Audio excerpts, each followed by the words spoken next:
What's up, Kelsey and Aaron's vlog? Today, I have this phone for at least 30 minutes, and I'm going to talk about sports for 30 minutes, and they can't stop me. So, we're just going to go through ESPN here. Caesar might jump in for some stuff. Starters, NBA Summer League tips off last night. We had Paolo Banchero taking on Jabari Smith. First pick versus third pick. Paolo Banchero absolutely shined, putting up over 20 points, 7 rebounds, and 6 assists, whereas Jabari Smith struggled a bit, only sking 10. A little disappointing, but it's his first game. No, I actually read the article this morning. I kind of have it memorized. Thanks, though. It's just the first game, so there's no reason to worry about Jabari Smith yet. But Paolo Banchero playing well really validates his choice as number one, as Paolo and Jabari were both in the running for that number one overall pick. U.S. women's national team beat Jamaica, blocking their World Cup spot. Not really surprising. They're pretty good at soccer. Let's see what else we got here. Oh, yeah, Rafael Nadal dropped out of the Wimbledon because of an injury, meaning Nick, long last name from Australia, will be advancing to the finals to play the winning of some American guy and Djokovic. Djokovic will most likely win because he's the best player in the world right now, and most likely beat this Nick fellow, but, it's okay. It's okay. Pistons played last night in Summer League against the Blazers. Shannon Sharp did not play very long, possibly an injury. I have no idea. I didn't watch the game. For the Pistons, Jaden Ivey, 20 points, really solid game, and Jalen Duran looked good as well, their rookie from Memphis. Josh Giddey in the Thunder game against the 76ers had an absolutely amazing poster dunk, but they lost on a game-winning 3 to Isaiah Joe. Very impressive. NHL draft was last night, but I don't follow the NHL, so I'm not going to talk about it. Oh, yeah, there was a tall guy, Aaron Judge. He plays baseball for the Yankees. He's pretty tall, about 6'6". Pictures are often put out of him standing next to shorter baseball players, and it's really impressive. But yesterday, he played against the Pirates, and they had a guy that was also 6'6", and that was cool. That was like a picture thing. That was pretty cool. Baker Mayfield recently traded to the Carolina Panthers for a conditional 5th-round pick. The Browns also have to pay $10 million of his salary. Really good deal for the Panthers. They get a quarterback, former number one overall pick, for very cheap, and the Browns finally get this whole dilemma over with. The Browns starting quarterback next year is a little up in the air, as they traded for Deshaun Watson. However, he's in some legal troubles, so there's the possibility of Jacoby Brissett being the starting quarterback. Aaron Rodgers has a tattoo now. It's weird, wacky, and really shouldn't be discussed at all. Just like his girlfriend. Wow, thank you, Caesar.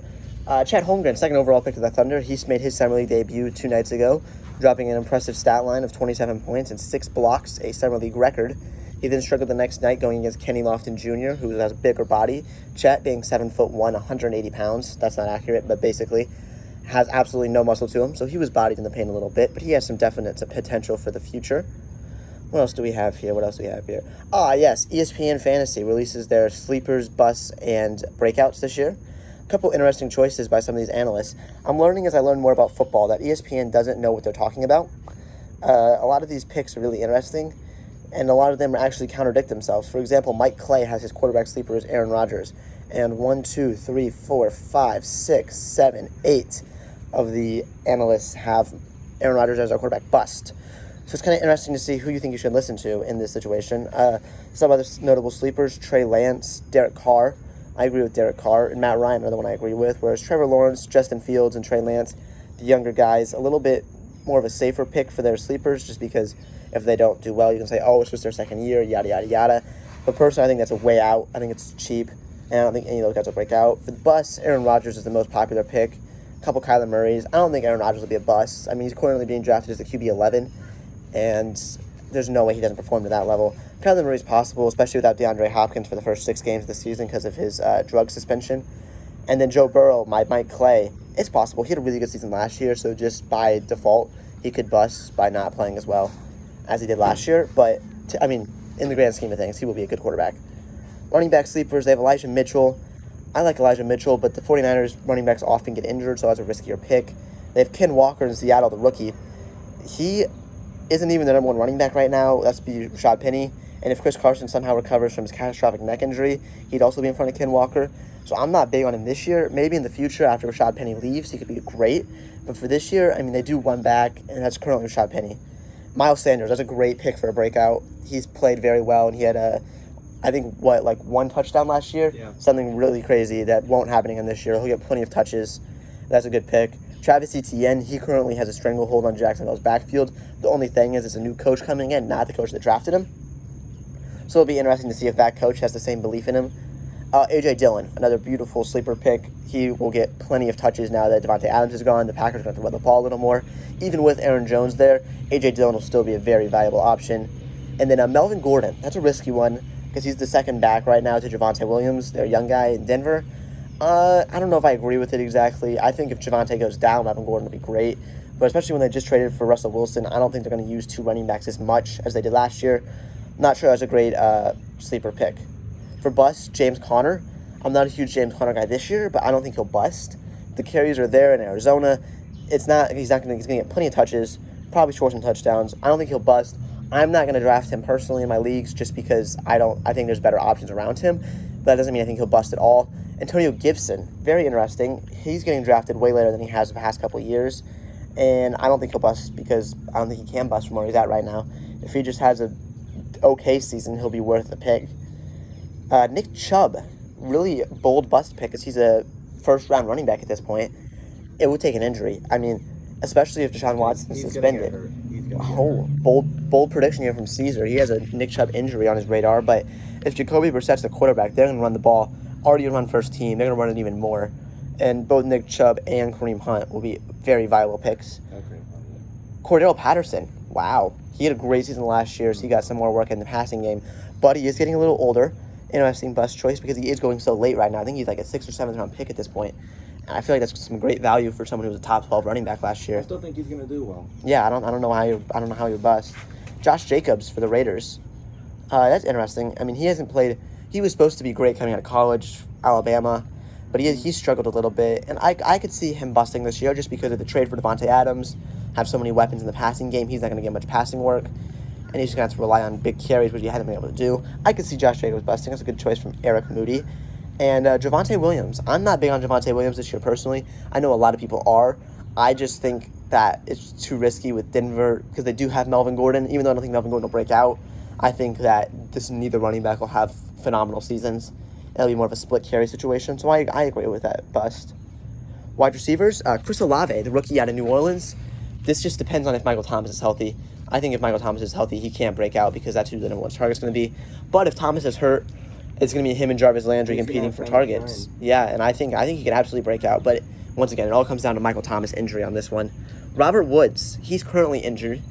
Really? He is. He had a torn Achilles last season when the Rams signed Odell Beckham. Now he's on the Titans. And so if he's healthy, I mean, absolutely, he's their number one wide receiver without question. But if he's injured, Treylon Burks, the rookie from Arkansas, great pickup because he'll be their only receiver they have. He was a first-round choice from Arkansas. Okay. A little bit he fits the A.J. Brown role. He was in that trade for A.J. Brown. Okay. That's the pick they got. Russell Gage for the Bucks. I think that's a very interesting choice. I think he definitely has the potential to break out. Chris Godwin's out for a little bit of time, so Mike Evans is there. Gronk just retired. I could absolutely see Russell Gage having a big season this year. Did he retire, or is he No, he retired currently. But still, Russell Gage, I mean, absolutely. For the first half of the season, if Chris Godwin's out for as long as they say he is, that's a great pickup. And then maybe trade him later in the year. Drake London, the rookie from Atlanta. Absolutely great choice. I think you got to not reach too high for him just because he is a rookie. You have no idea what he's actually going to produce. But Calvin Ridley's suspended.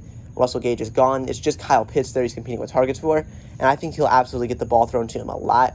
But you have to see if he'll be able to catch it. But the ball's going to come his way. Rondale Moore for the Cardinals. I don't have good hopes for the Cardinals this year. I really don't. Yeah, no, the Cardinals as a team is a little iffy. But without Hopkins, someone's going to have to catch the ball. I don't know. Christian Kirk's gone. He's to the Jaguars now. Fitz is retired. So, I mean, Rondale Moore is... They did trade for Hollywood Brown, though. So that's a little scary. The competition for targets there. I still don't think Cardinals are going to do well. They might not do well, and I don't think Rondale Moore will be that much of a contributor for fantasy, especially after 6 weeks when Hopkins comes back. Then he's completely worthless. Yep. Not a fan of that pick. Jerry Jeudy. Now, this one's up in the air. For people that don't know, the Broncos traded for Russell Wilson this year, and Jerry Jeudy plays wide receiver there, and him and Cortland Sutton, people are going back and forth on which one of them will be the wide receiver one, and whichever one it will have a massive fantasy impact, because Russell Wilson's always been good for fantasy wide receivers. He could support two receivers. He supported Tyler Lockett and DK Metcalf to top 24 finishes in the same season.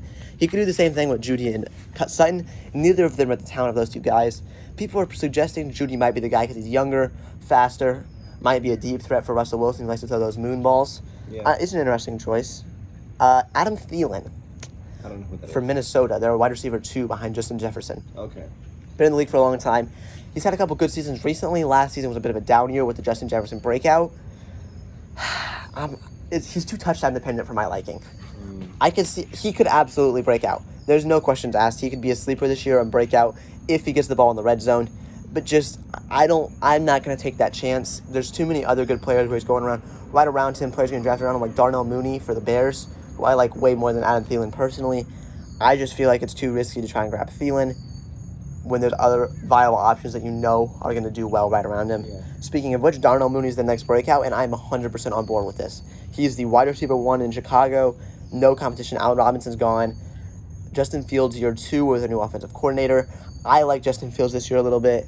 I think this could absolutely be a breakout for Darnell Mooney. Christian Kirk, who's now in Jacksonville. I do not want to touch the Jaguars in fantasy football. I have no faith in Trevor Lawrence. They signed a whole bunch of receivers this year. I have no idea what we're going to see, I have no idea who's why going to get the Christian Kirk ball. even went to the Jaguars. Yeah, I know. Well, he signed a massive deal. He signed like a 3-year, $80 million deal, and Yeah, everyone but was he's like, gonna lose why? every day. And everyone was confused about why they gave him that much money. But not a huge fan of Christian Kirk this year. Really, any Jaguars wide receiver. DJ Chark. Oh, no, DJ Chark's on the Lions now. Laviska Shenault, I meant. They also have some tight ends. They signed Evan Ingram. I think the only thing Jaguars might have for this year is their defense, but that's a Yeah, market in itself. it's not. I don't think it's worth a pickup this year in your drafts. If you're sitting there and somebody's falling and you can take a shot on one of them, but you got to call your shot early. You can't be just sitting there. We also have Gabriel Davis for Buffalo Bills. A lot of people are predicting his breakout this year. Played very well. If you remember that playoff game against the Chiefs, he had the big touchdown at the end of the game. They ended up losing, but he had that big touchdown. I think he ended up with 3 that game. It was a really impressive game. He could break out. I'm not buying in on it just because there's a lot of people buying in on it and his price is kind of skyrocketing. I just think the Bills, with him there and in general, are going to do really well this year. The Bills will be a great team this year. That's no because questions of asked. I think he's going to do well for fantasy. They will score a lot. I just think his draft position is becoming too high for my liking. I don't think he'll be able to. I think he's getting drafted at his ceiling. Yes. At the beginning, in the last year, you could draft him at his floor and you got good production at the end of the year. But with right now, I mean, it's just, I don't think I can buy it. I think I'm going to have to take somebody else that's more, we've seen it before, rather than the guy who's projected to break out. For the bus, Amari Cooper, out in Cleveland now. If Deshaun Watson's not his quarterback, he's not going to play well. You shouldn't draft him. If Deshaun Watson ends up not getting suspended somehow, which I don't know how that would happen, absolutely, he's the wide receiver 1 and has a great quarterback. But for this year, it's you can't. You just can't. Jalen Waddle down in Miami, because they did add Tyreek Hill. They did. It's interesting. He's getting drafted very highly. And that's the reason I don't like him, is because I don't know why he's getting drafted higher with Tyreek Hill there than he was when he wasn't. He was the wide receiver 1 and did not perform. Now that they have Tyreek Hill, they have him higher is because of your association. It's possible. That doesn't apply because Tyreek Hill just does his own thing majority of the time. Yep, and he's going to eat up targets. I'm not in on Jalen Waddle this year at all. He's going in, I think, round 3-4 area, and that's just way too early for someone that isn't even the wide receiver 1 on their team. Players that you could maybe do that for would be like a Tyler Lockett, DK Metcalf situation, or maybe a T. Higgins, Jamar Chase. But with Jalen Waddle, I don't think he's at that same level. I don't think you can do it. Deontay Johnson is a bust. Very interesting, and this is nothing against Deontay Johnson, obviously. He's a great receiver. More about the question marks at his quarterback play with Mitch Trubisky or Kenny Pickett as his quarterback. I could absolutely see why one would be hesitant to take him. I don't think I have him in any leagues yet this year, and that's for good reason. I didn't like him last year, and he played very well. I'm not liking him again this year. What's your thoughts on Deontay Johnson, Caesar? I don't know much about him, so I can't really put a valid opinion on him. All right, that's fair. Allen Robinson as a bust. I mean, absolutely. Yes. Cooper Kupp is the guy there. He has the connection with Stafford already. Allen Robinson's new coming in, and we saw OBJ put up production even with Cooper Kupp there. Allen Robinson's a little older. I could absolutely see him being a bust this year. Michael Thomas, injured, bust. If he plays, he's great, but I probably still wouldn't draft him just because. I have a suspicious feeling that a lot of the people that you're going to have to pick this year for fantasy are a bunch of second string, because the first string people are just going to get hurt. Yep, there's going to be a lot of early on or injuries. midway through. Always a lot of injuries. Yes, it is. We're doing a podcast. Using your sister's song. Mike Williams down in LA, the Chargers. He is one of the more boomer bust guys in the NFL. He could go for 180 yards and 2 touchdowns, or 3 catches, 25 yards. And there's not really an in-between. That scroll is sizing us up. I personally enjoy Mike Williams. I think he will be great this year. Justin Herbert, great quarterback. They have so many weapons on that offense.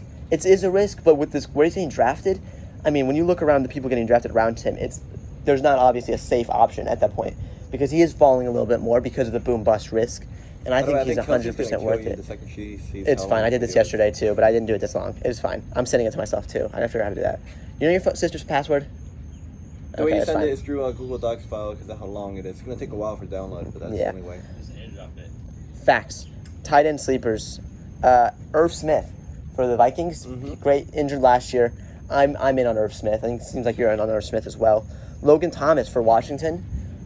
I just don't trust Carson Wentz. I love Terry McLaurin, but he's the only guy on that offense I'm drafting. Yeah. And it's even a little bit of a risk with him. I'm trying to draft him in too many places. I would draft him if there was like nothing else viable available. Yeah, and most of these breakout tight ends will be when you wait in your draft. You don't take one of the top guys early, which I personally think is a great strategy to sit and wait at tight ends.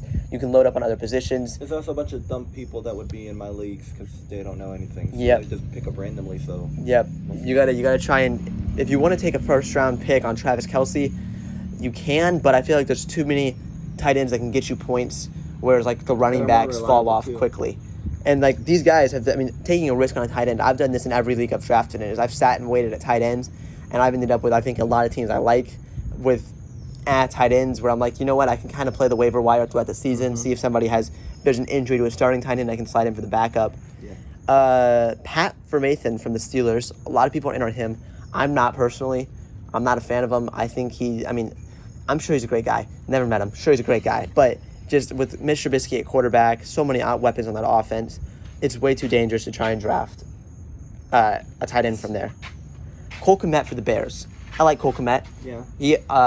I don't have his numbers in front of me right now, but he played pretty well last year.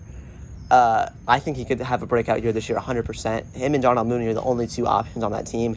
Justin Fields has to throw the ball to somebody. Cole Kmet in the red zone, I think he could absolutely do well. Evan Ingram, Jaguars.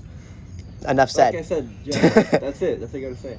Albert Ukamwengabamananam. Last year, he was a rookie I believe. Didn't play great, but he was a rookie. He now has Russell Wilson as a quarterback. Where's he on now? Still in Denver. Denver with Russell Wilson. Yep. It's possible he could have a breakout year this year. A lot of people are predicting his breakout.